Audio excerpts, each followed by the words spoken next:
Was Enron a house of cards? No, it was not. A house of cards, you set up a shell of a company and you're really not doing anything and all you have are these trades and this other stuff going on, or you have some sort of a Ponzi scheme. That's not what happened here. Enron was a very aggressive company. And these guys moved aggressively in the boom. They got things that at the time were seen to be solid assets or that they believed would be good assets in the future. Here's the thing. When the economic situation changes, though, and especially when you cannot get that easy line of credit from the banks and all that, then all of a sudden you've got a cash flow problem, and a major one. You can't pay your bills. That was Enron's situation. And not only that the asset values of these things where they had aggressively invested went down very quickly. They did not anticipate that. In an easy credit regime, that's not a problem because you can always borrow, you can always get something from the bank, you can if you have a cash flow problem, you get that line of credit and you're fine. A lot of businesses do that. If we want to buy a house or buy a car or something like that, they're going to want to know our credit rating. What's the credit rating? Well, guess what? Companies have credit ratings too. It's what we call bond ratings. And Enron had gone purposely had a lower credit rating than AAA. During the boom, Enron's board decided they would be BBB+ instead of going for AAA. And the reason is because there are certain things that you have to do to satisfy the bond rating agencies that they frankly didn't want to do. They felt it was going to get in the way of their business, and they weren't having any trouble raising cash during the boom. And so what happens is, though, when you have a bust, when the market changes, it's much harder to raise money. You're not AAA.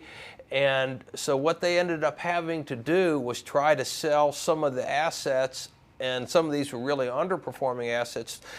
And when you do that, when you have to sell a bunch of them at once, it really drives the price down. And also it tells the world, hey, these guys are in trouble. And when that happens, the sharks like to start circling.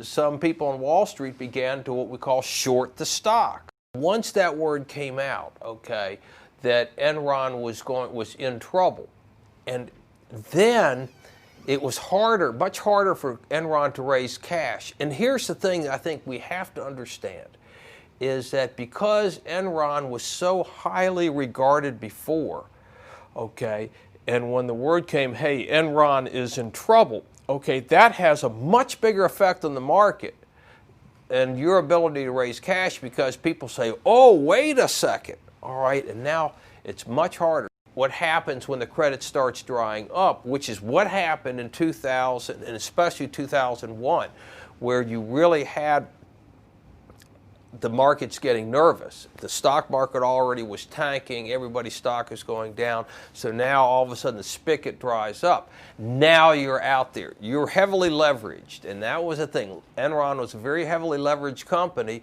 so therefore once you had that lack of cash flow, they couldn't pay their bills. I mean, that's really what happens in a bankruptcy. You can't pay your bills. It's not any different than somebody buying a house for $500,000 and then all of a sudden the end of the housing boom comes and now it's only worth $300,000 or whatever, and now they're in trouble. Okay, were they just in a house of cards? No. At the time they bought it, that was the asset value, but the market changed.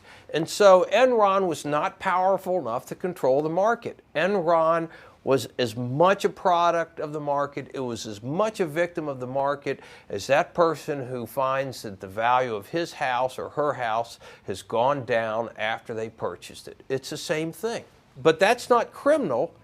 That's just a business decision. And if you remember at Harvard Business School, what were they teaching at the time? Cash is trash. That was the statement. And now, should we be hauling Harvard professors off to prison because they have advocated a form of how to run a business that turns out not to be a very good one when the economy starts going bust and when credit dries up?